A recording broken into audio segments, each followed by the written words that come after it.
Welcome to the Besties with Breasties podcast. I'm Beth Wilmus, author, speaker, and founder of a human investment organization, otherwise known as a nonprofit, called Faith Through Fire. Our mission is to reduce the fear and anxiety breast cancer patients feel and replace it with hope and a path toward thriving. I'm Jess, a mom of two, former college soccer player, elementary PE teacher, and fitness enthusiast. I was diagnosed with stage 3 breast cancer just before my 40th birthday. And I'm Jamie, researcher, retired professional boxer, and breast cancer survivor who keeps life busy and joyful with a funny farm of animals, a loving family, and a big heart to serve others. This podcast is about our experiences with breast cancer And life after as young survivors and moms.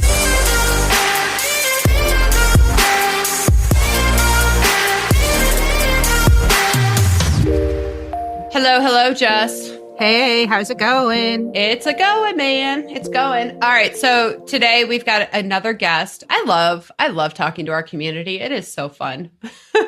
Everybody's just got their own unique story. It's always this story of resiliency, and I just get so much from talking to them about it. But this story is probably going to resonate with a sector of our population because we're talking about relationships this year, and we kind of started with our single ladies and what they navigate, but then we're kind of transitioning into marriages now.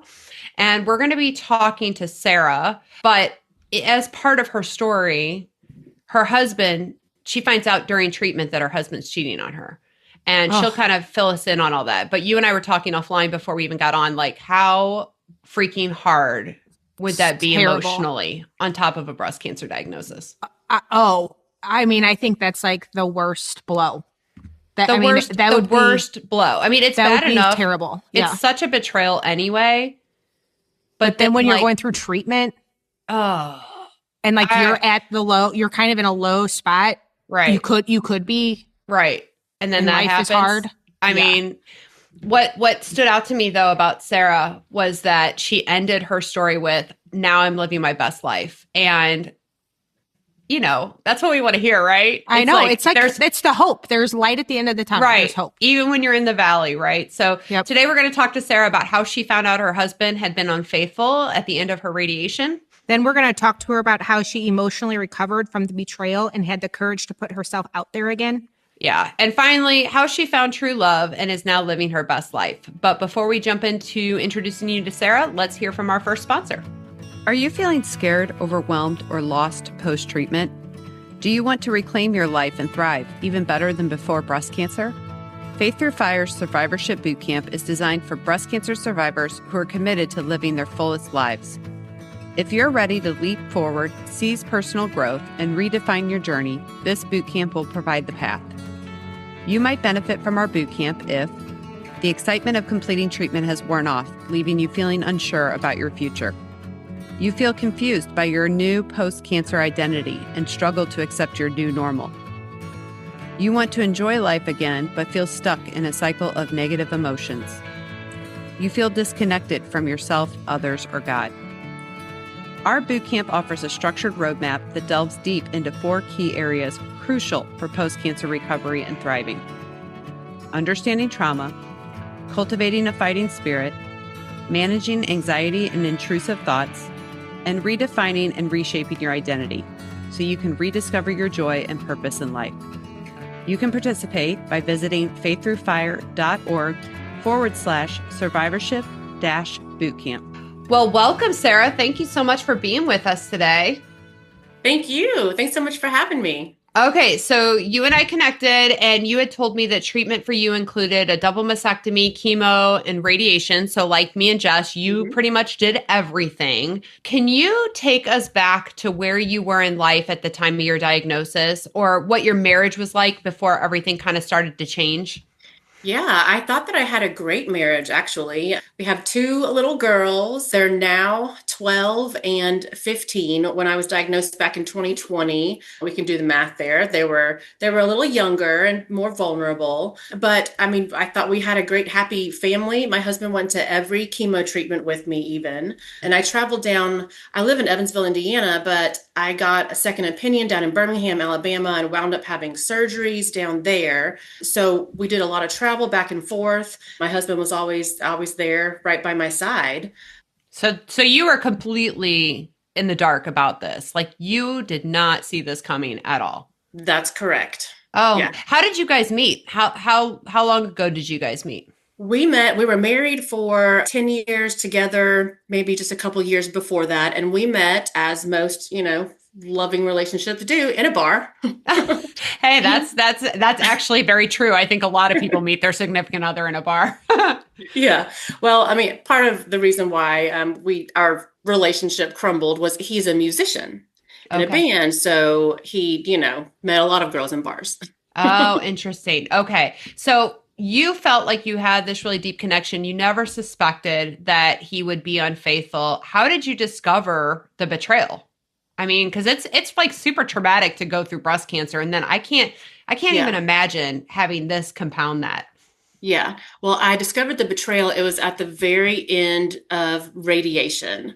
And radiation for me, I did chemo first and then the surgery and then radiation. And radiation for me I was in a even worse headspace than I was going through chemo. Because I think by that time, I don't know, it's maybe the reality sinks in and I don't know, but it was the very end of radiation when I found out I had an STD. And thank God it was not something that I have to carry around with me forever. It was something, I don't even remember the name of it. I'd never heard of it before. And luckily I was given not an antibiotic, but like an antifungal medication, and it went away forever. But that's how I found out. So I'm just trying to envision this. You were probably in your doctor's office, or did you get a phone call?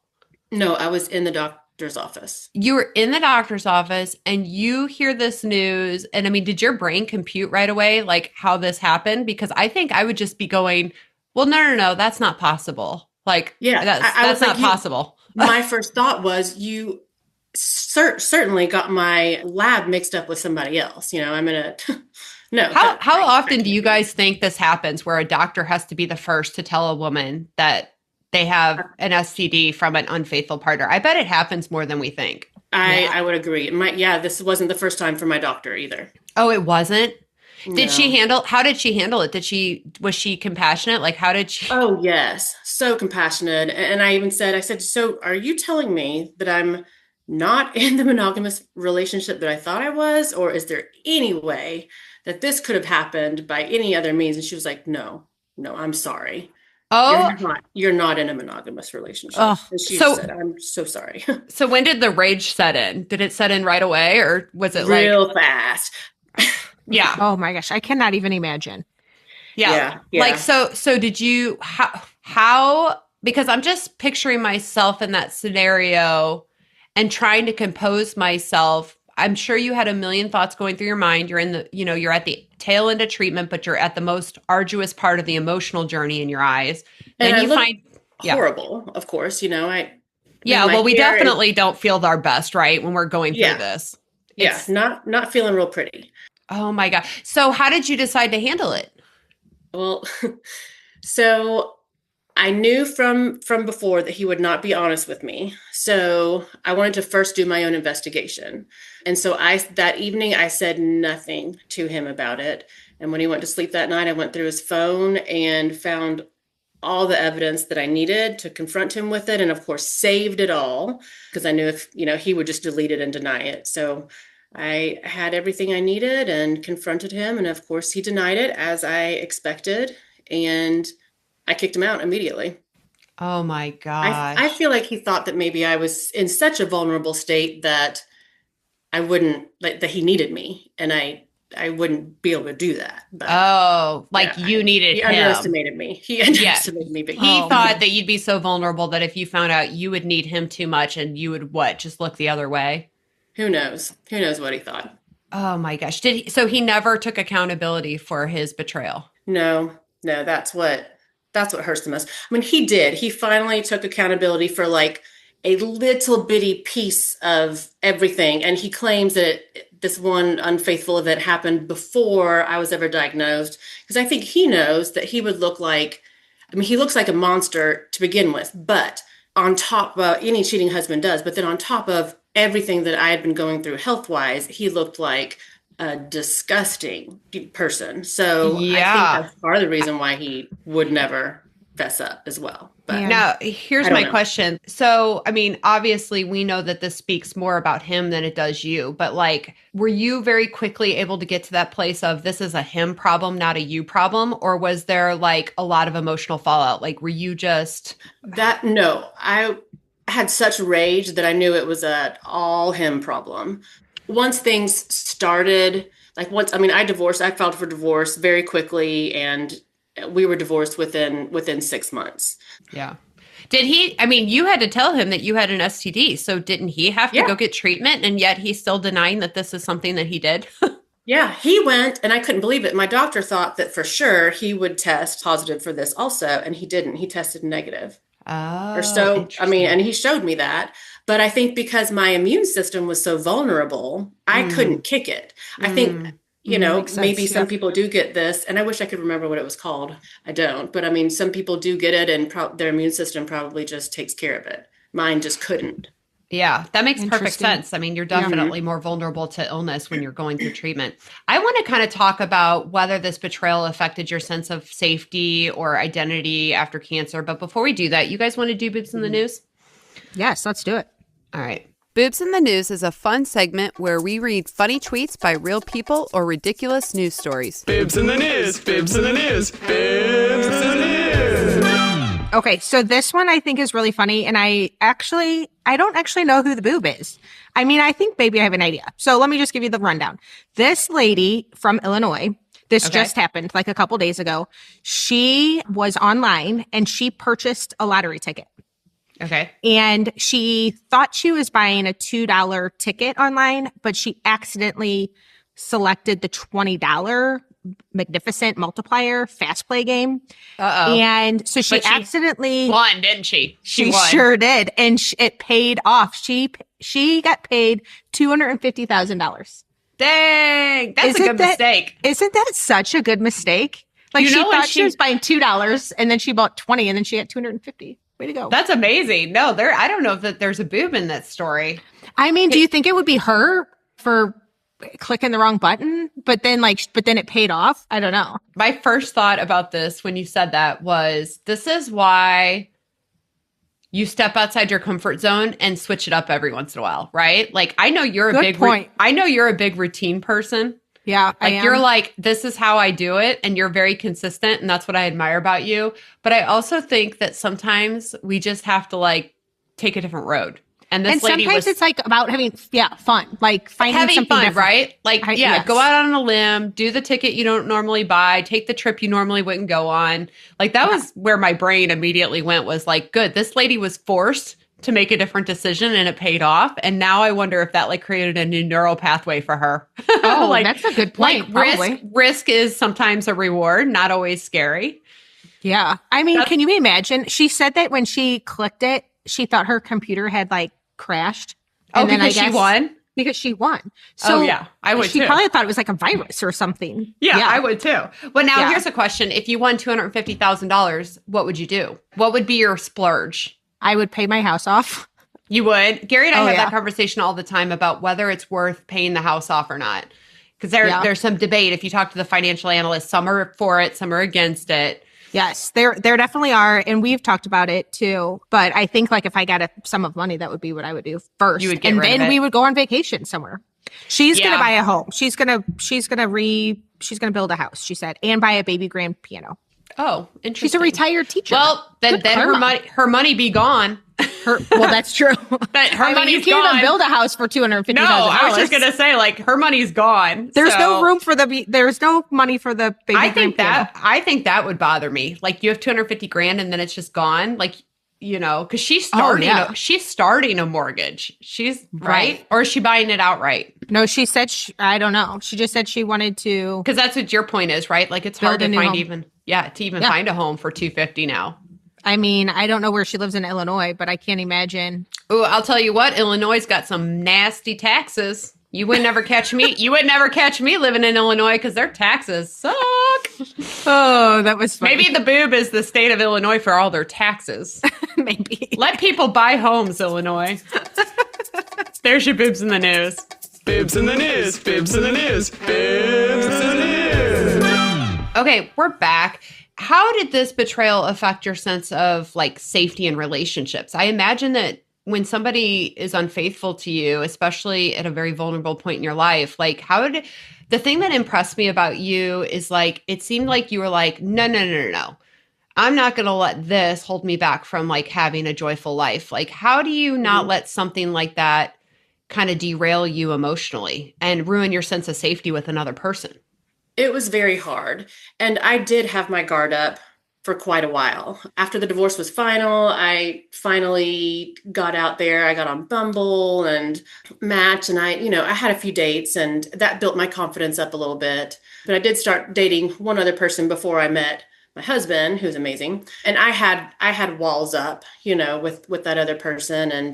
But for some reason, I'm not super I'm still trusting of people. I mean, I really know that this was a him problem, but I have my eyes open, and How did your friends and family respond when? they want to kill him. Really? So even his family was like on your side with this whole situation? A little bit. They didn't know the entire truth. I didn't show them all of the evidence. I didn't go there. I told them about a lot of things that happened, but I didn't show them all of the proof, like videos and text messages and all kinds of stuff, disgusting things that I found in his phone. So they knew. They chose to believe them. They know, but they're a close, tight-knit family, and they're good people, and I have a good relationship with them to this day. We've come a long, long way. Yeah. How is his relationship with your kiddos? It's good, actually. Thankfully, he's remained a good dad. Do you think that they'll ever know the reason behind the divorce?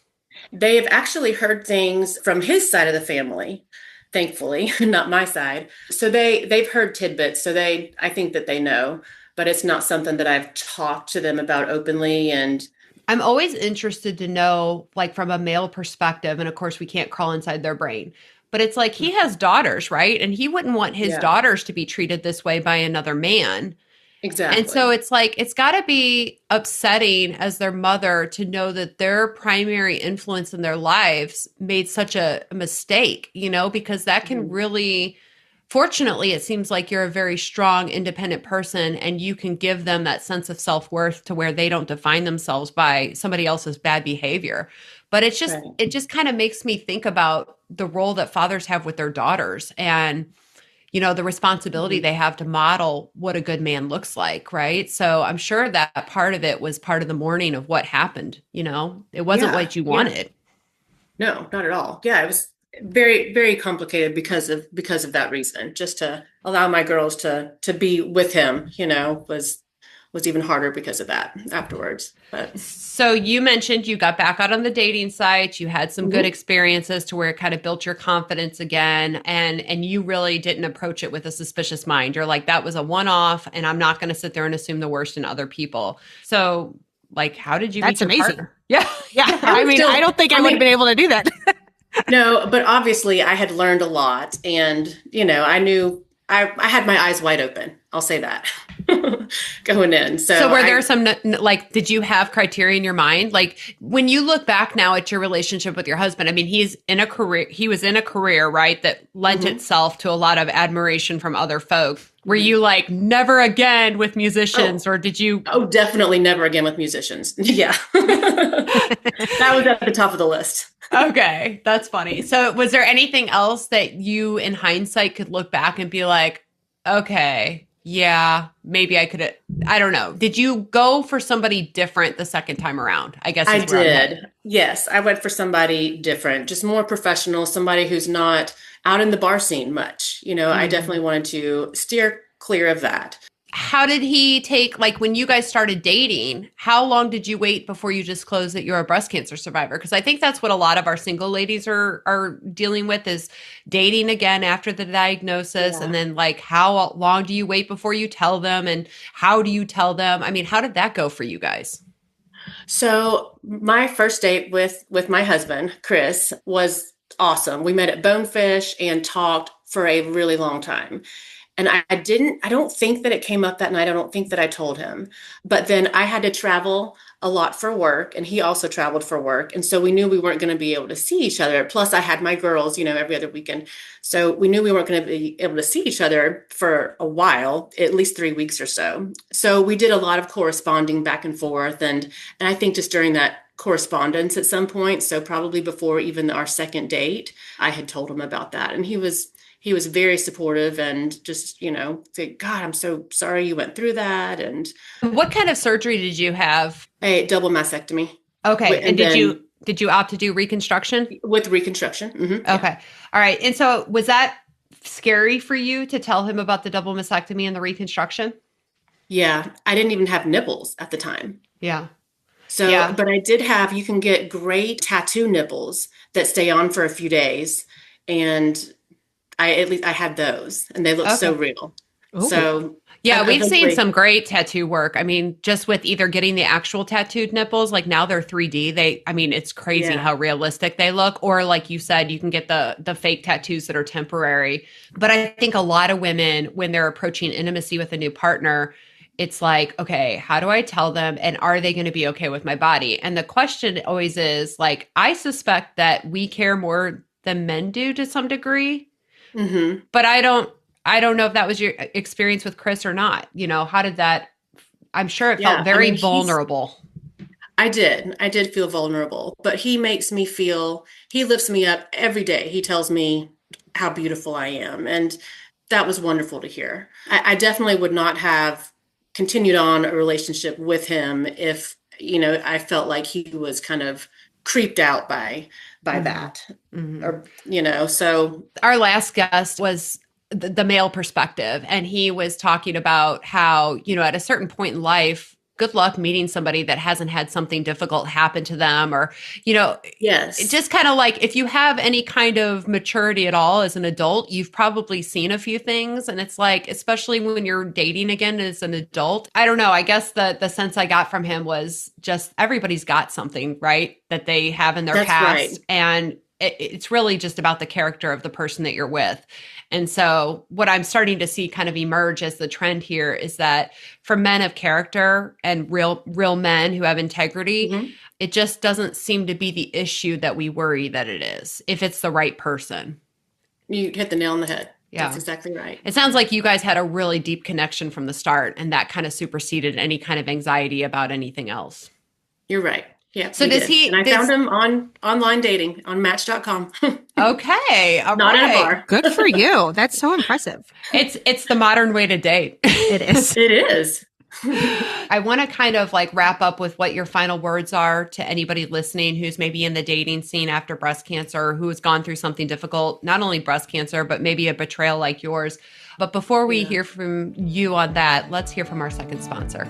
Thriven is a proud sponsor of Faith Through Fire. Thriven believes money is a tool, not a goal. The Gateway Financial Group with Thriven is local to the St. Louis area and can work with you to create a financial strategy that reflects your priorities and helps you protect the things that matter to you, like family and giving back. Please call 314-783-4214 to schedule a free consultation with one of Thriven's Gateway Financial Advisors. Sarah, you are 5 years out from diagnosis now. What do you want women to know who feel like their story is too messy to be loved? Nobody's too messy to be loved. Put yourself out there, have confidence, hold your chin up, tell yourself you're beautiful, because you are. Make I yourself- love that. Yeah, I love that. Do That's it for such a yourself. faith. That's such a Faith Through Fire thing to say. It is. You're a rock star, Sarah. Thank you so much for coming on and sharing your story. thank you. Until next time, guys. See ya. Thank you for being a listener of the Besties with Breasties podcast. If this podcast had a positive impact on your journey, leave us a review or consider becoming a supporter. You can donate with the link in the show notes or at faiththroughfire.org.